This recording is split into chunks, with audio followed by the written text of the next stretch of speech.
Animação com fotos de cidades brasileiras e fundo violeta. Parlamento Brasil. Conheça a fantástica fábrica de Pios no Espírito Santo, que exporta cantos de aves brasileiras para todo o mundo.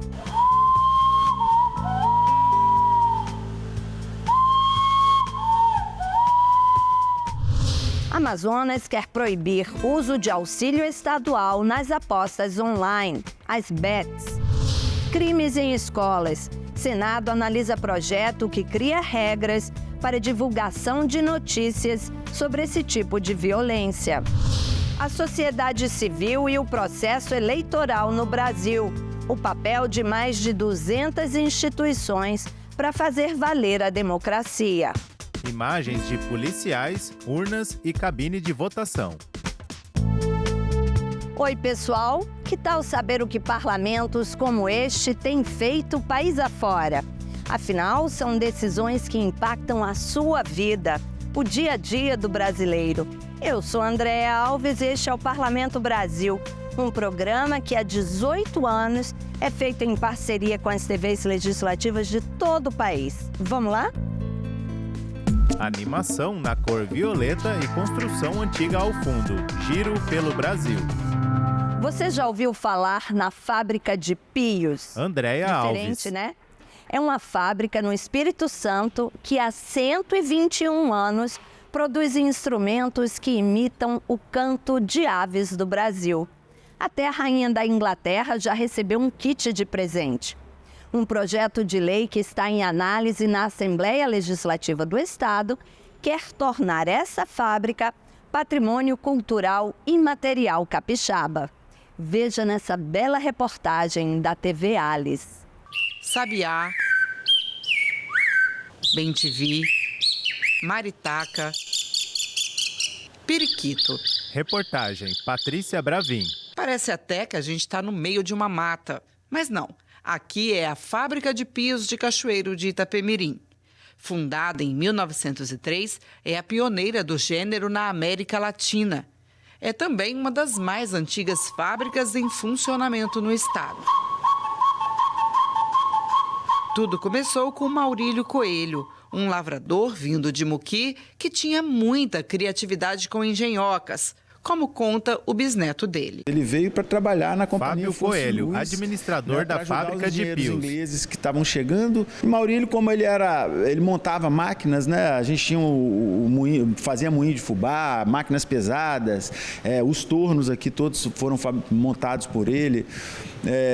Ele era o cara da vez. E ele foi convidado pelo Bernardo Horta para ajudar os engenheiros que chegaram aqui para trazer energia elétrica, né? Para montar aqui uma estação na Ilha da Luz, que era chamada de Ilha da Esperança à época.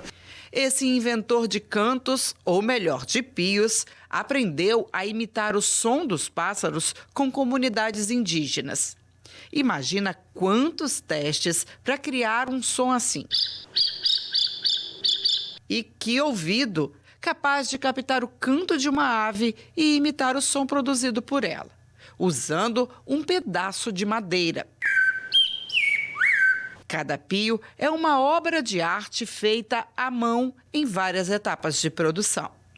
Como ele era um caçador esportivo, ele aprendeu um pouco desse ofício com os índios, só que ele era um cara fora da curva, ele era um cara que montava máquina, ele era um artesão, um marceneiro de mão cheia.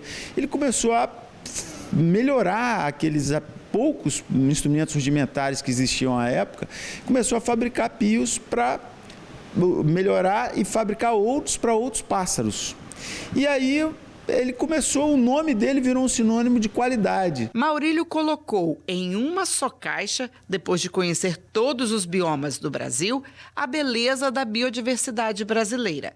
E foi premiado por isso com o grande prêmio na exposição do centenário da independência do Brasil. Ganhou prêmios de melhor artesão do século. O instrumento não era só vendido para caçador, era vendido para personalidades públicas que chegavam na nossa cidade. Até a rainha da Inglaterra ganhou pio. Então, ganhou coleção, né? Então, assim, ele começou a exportar pios, Tom Jobim, Dedé Sampaio, acho que o Naná Vasconcelos. Essa instrumentação evoluiu na mão dele. Ele desenvolveu pios para diversos pássaros que não existiam até aquela época. O produto foi ganhando fama dentro e fora do Brasil. E se antes os pios eram usados como objeto de caça, nas últimas décadas passaram também a servir para a educação ambiental e como instrumento de percussão. Se tornou aliado de artistas renomados. Hermeto Pascoal, Tacti Queté, Elke Maravilha e Gilberto Gil. Mas toda essa história corre o risco de se perder no tempo. A fábrica vem enfrentando dificuldades. Uma delas é a falsificação do produto, que é oferecido na internet como se fosse original e com preços muito baixos. O enquadramento tributário também tem sido um obstáculo para manter o negócio artesanal, pois os impostos cobrados estão na categoria de indústria. E o turista, que era frequente aqui, anda sumido. O administrador atribui isso às obras públicas que estão paradas há 4 anos, quase na porta do local, e dificultam o acesso. A estrutura antiga de madeira também é ameaçada pelo trânsito de caminhões pesados. A gente sabe que a gente está num processo que as pessoas copiam muito as coisas, né? E a gente precisa de um certo abraço, talvez, do Estado para fortalecer a fábrica, né? E o primeiro abraço já pode ser comemorado.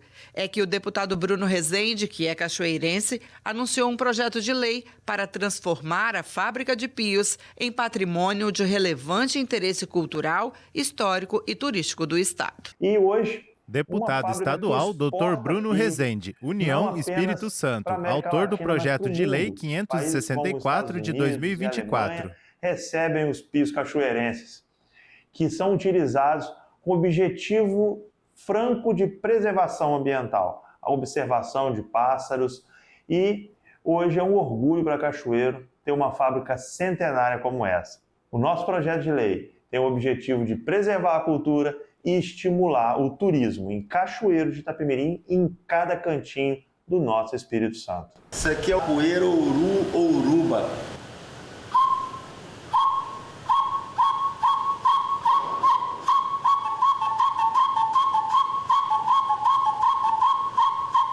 Mãe da Lua.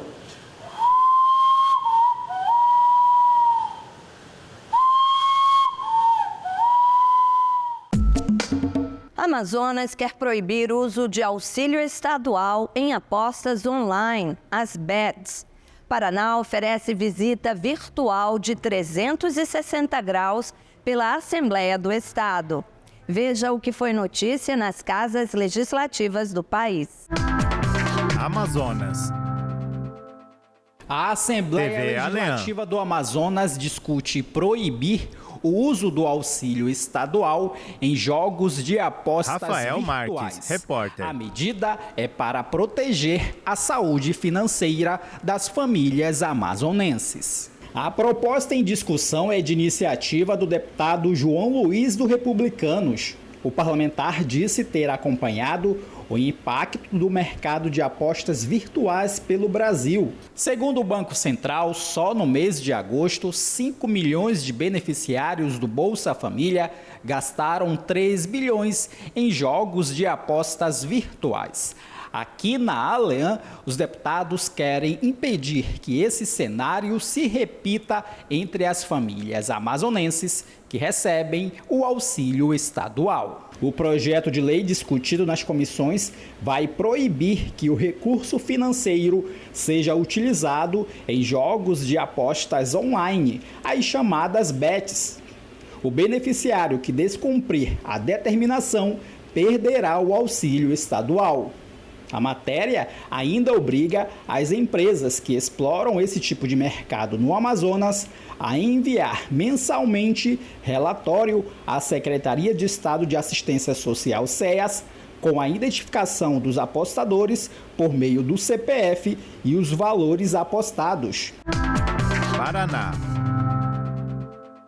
TV Assembleia Legislativa do Paraná. Uma experiência imersiva, uma viagem sem sair do lugar. É o programa Assembleia 360 Graus, um tour pela Assembleia Legislativa do Paraná. Reportagem Marcele Antônio. De realidade virtual, que são levados a eventos de grande público no interior do estado, como a Assembleia Itinerante. Uma ação inovadora para que moradores de cidades distantes da capital possam conhecer e se interessar pelo que acontece no Legislativo. Com tela de alta resolução, sensores e controles intuitivos, é possível visitar os principais espaços da Assembleia com imagens em 360 graus e informações em 3 idiomas. Qualquer pessoa pode assistir também pelo YouTube. É a tecnologia sendo usada como aliada da comunicação.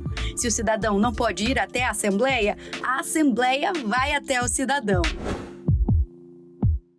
Animação de cor violeta e o Palácio do Congresso ao fundo, direto do Congresso. Crimes em escolas. Um estudo revela que 20% das ocorrências são influenciadas por notícias que saem na mídia. O Senado analisa uma proposta que estabelece regras para a divulgação desse tipo de violência. Pesquisas apontam que de 2010 a 2020, a violência no ambiente escolar cresceu mais de 180%. Reportagem de Nalva Ferreira. Também que 20% desses atos são influenciados por divulgações na mídia. O projeto em debate no Senado quer estabelecer diretrizes para a divulgação desses crimes. Na audiência pública, representantes de empresas de comunicação alertaram para a necessidade de não afrontar o direito constitucional à informação e alegaram que as empresas já têm protocolos para a divulgação de atos violentos em escolas. Foi divulgado, Alice por exemplo, Bernardo Veronoff, Associação Brasileira de Emissoras de Rádio e Televisão. Que os veículos do Grupo Globo, já tinham há anos como política publicar apenas uma única vez o nome e a foto de autores de massacres, como aquele ocorrido em Blumenau, sempre com o objetivo de evitar glorificar essas pessoas e esses atos, e que hoje a política ela é ainda mais restritiva. O nome e a imagem de autores de ataques, eles jamais serão publicados, assim como os vídeos das ações. Sempre que uma matéria vai ao ar... Samir Nobre, Associação Brasileira de Rádio e Televisão. Saúde, ou infelizmente em casos de violência, essa matéria sempre irá passar pela análise e crivo dos profissionais de jornalismo, para que a população tenha acesso à informação de forma clara e objetiva e não recheada de sensacionalismo ou até mesmo desse fenômeno mundial que aqui no Brasil ganhou uma expressão em inglês, as tais das fake news. O coordenador-geral de combate a fraudes cibernéticas da Polícia Federal alertou que a maioria desses atos criminosos começa com discursos de ódio nas redes sociais. Valdemar Latanci Neto, combate a fraudes cibernéticas da Polícia Federal. Algoritmos e monetizada, como bem disse o Dr. Samir, que me antecedeu, tem insuflado a visão de que o diferente é, na verdade, o inimigo. E o passo seguinte é um risco enorme de desumanização.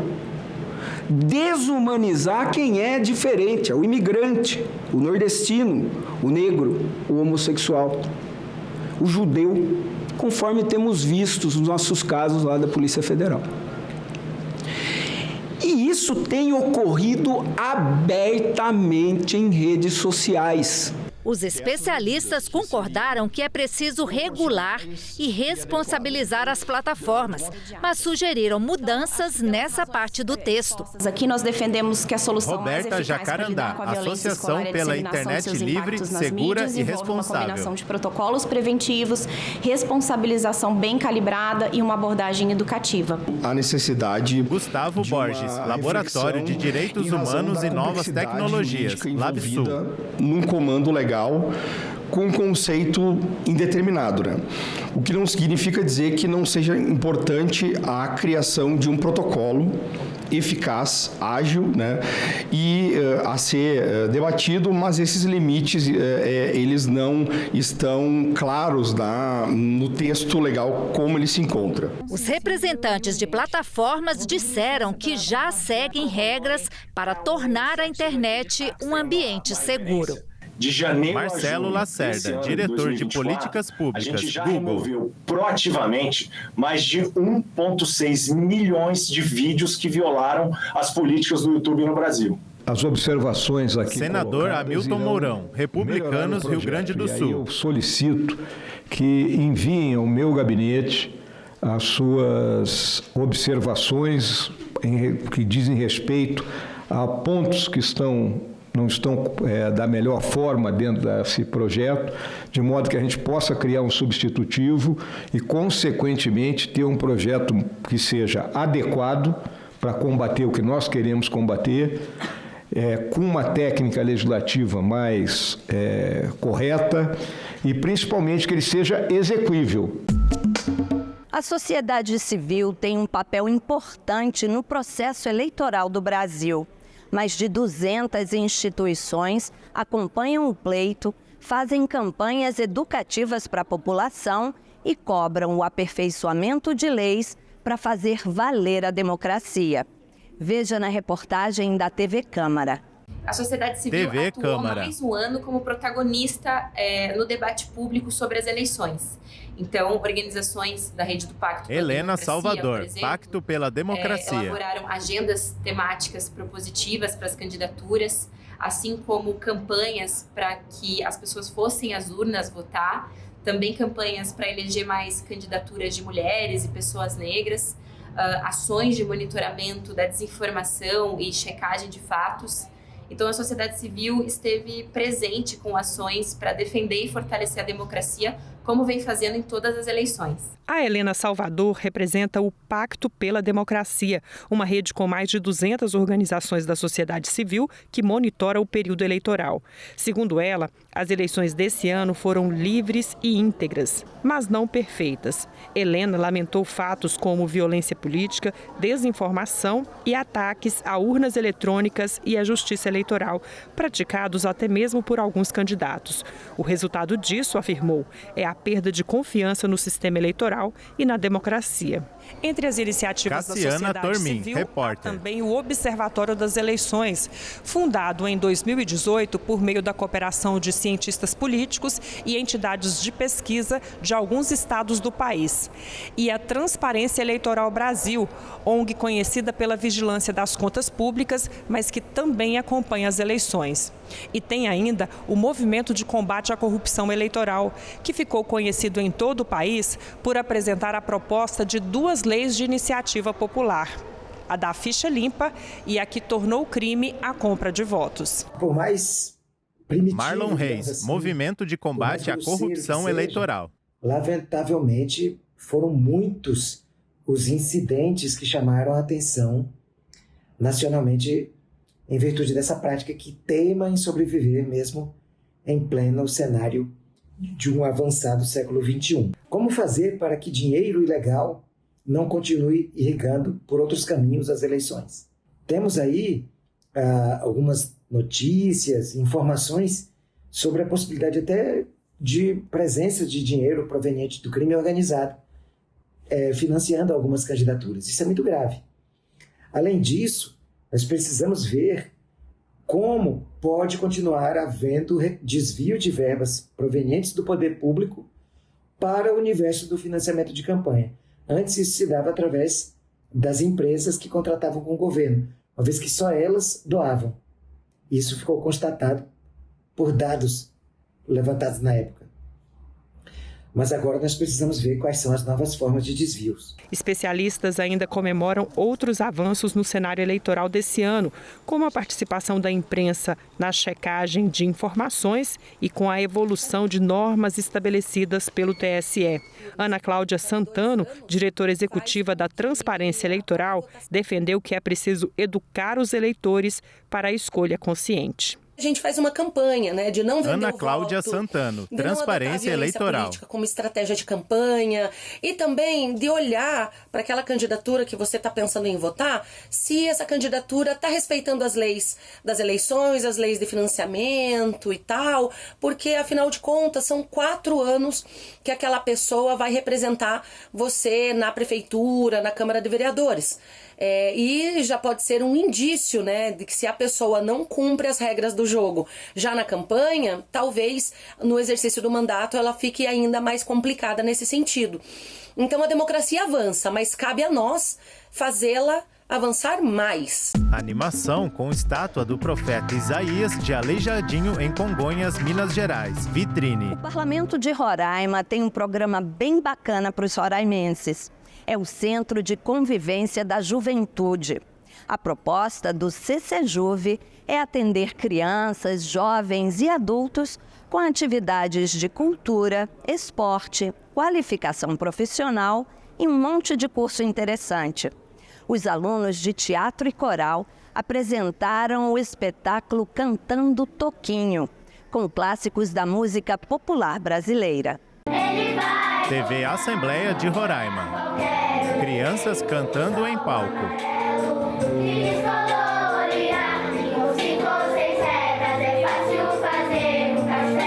Um espetáculo de Reportagem, teatro, Júlia música, Matos. coral. E juntar todas essas artes tem seus desafios. É uma integração bem complicada. Júlia no início, Barroso, né? professora de diferentes, teatro. Querendo ou não, né? O teatro e o coral. Mas assim, a gente aprende a trabalhar com eles, vendo o tempo de cada um, né? O tempo das músicas, as entradas, as deixas de falas dos alunos de teatro, né? E isso é bom porque os alunos de coral aprendem a trabalhar também com teatro, né? E o teatro aprende também a trabalhar com coral, com as músicas, com o tempo de música e tudo mais que envolve, né, a arte. São 67 alunos de 2 turmas de teatro e 2 de coral. Foram 2 meses ensaiando separadamente e na reta final, antes da apresentação, todos ensaiaram juntos. E o que se viu na apresentação foi que tudo deu certo. Crianças cantando em palco. Elas vestem roupas brancas.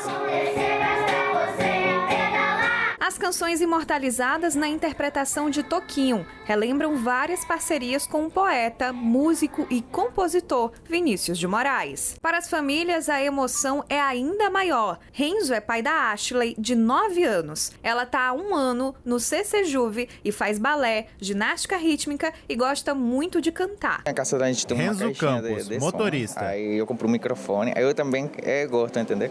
Aí ela gosta, ela ficava cantando toda hora, pega o microfone aí depois, pai, bota um negócio aí de canto, vê se tem. Justamente um dia tinha uma baga, aí peguei, levei ela. O espetáculo Cantando Toquinho contou ainda com músicos convidados, o professor de teclado Fabiano Santos, o percussionista Denilson dos Anjos e no violão Renato Poeschi.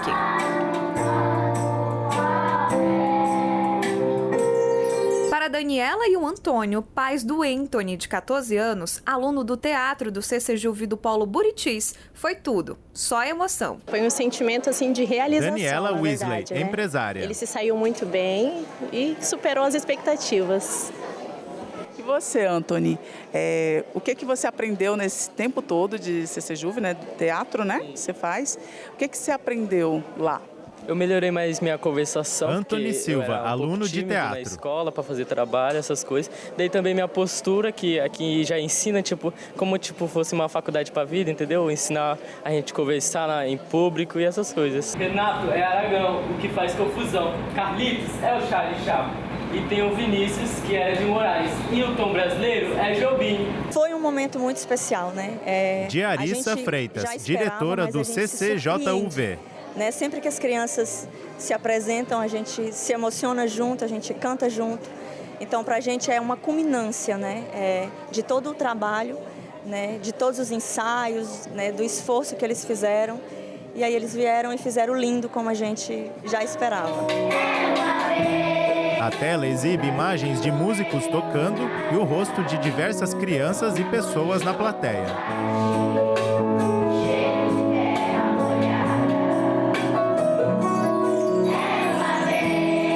Algumas crianças dão tchau para a câmera. Esse programa é bem bacana para a sociedade roraimense, hein? Parabéns! Bom, você fica agora com os visitantes do Congresso Nacional. Sabia que são mais de 3.000 todas as semanas? A visitação é super legal. Você sabe que se quiser rever este ou qualquer outro programa da TV Senado, senado.leg.br/tv/Parlamento Brasil, youtube.com/TV Senado. Visitantes do Congresso no Parlamento Brasil. Eu fiquei muito fascinada em vir aqui. Bianca Caroline, estudante, Nova Mutum, Mato Grosso. Mesmo, né? Porque a gente aprende na escola, só que de fato a gente vem conhecer, como eu posso dizer, dar nome às coisas, dar uma visão às coisas vindo aqui mesmo. Achei muito legal, muito interessante. E a coisa que mais me chamou a atenção foi a última obra, a de 8 de janeiro, porque vocês pegaram, né, a artista pegou uma coisa ruim que aconteceu e transformou isso num movimento artístico. Achei muito interessante. Então, quando a gente vem aqui na prática, a gente tem aquela sensação de pertencimento, né? E aqui que as coisas são mais representadas, né? Os projetos da comunidade vêm para cá, são votados. Não, achei muito interessante. Foi sempre um sonho que eu tive de conhecer aqui Adriano os 3 poderes, Santos, né? engenheiro, São Paulo. Na oportunidade, eu conciliei o útil ao agradável também e conhecer um pouco mais da nossa história. Faz a gente se sentir mais parte da nação, conhecer como é feita as leis, desenvolvido, a complexidade entre os poderes, a interligação entre eles também. Isso é bastante motivador e dá uma sensação maior de patriotismo também. Minha terceira vez aqui hoje eu trouxe meu sócio. Gabriel Oliveira, muito, advogado, né, Rio de Janeiro. Vez, na segunda vez, aí eu vim agora na terceira vez para trazer ele. E assim, foi muito esclarecedor e muito bom. Olha, a sensação, eu como advogado, de realização, porque aqui estão concentrados os maiores poderes. Então, pra gente, nós que somos advogados, pra gente é uma realização. Foi uma surpresa saber que foi aqui que aconteceu. Itália Amêndola, professora, Rio de Janeiro. E o Vitor nos deu assim, muitas informações, a mim principalmente, que era a primeira vez em Brasília e não conhecia. E as obras de arte foram as coisas que mais me chamaram a atenção. E os espaços muito grandes. É um sentimento de inclusão, porque apesar de eu não ser política e não estar votando, eu estou frequentando o espaço, né, onde isso acontece. Então me dá assim, um certo empoderamento, fico me sentindo que a gente pode. Fiquei encantada com a Terli estrutura. Ferreira, enfermeira, Cabo Frio, Rio de Janeiro. Nossa casa, né? A gente não tem a noção da grandiosidade que é a estrutura que a gente encontra aqui. Então, gostei muito. E realmente é você entender o processo democrático, né? Você entender essa construção. Então, fortalece, traz um sentimento de cidadania muito forte. E é muito importante para a população brasileira ela ser mais participativa, para que dessa maneira a gente consiga mudar a nossa cidade, o nosso estado e o nosso país. Os créditos entram em tela. Enquanto isso, ao fundo, é exibido o plenário do Senado. TV Senado 2024. Senado 200 anos.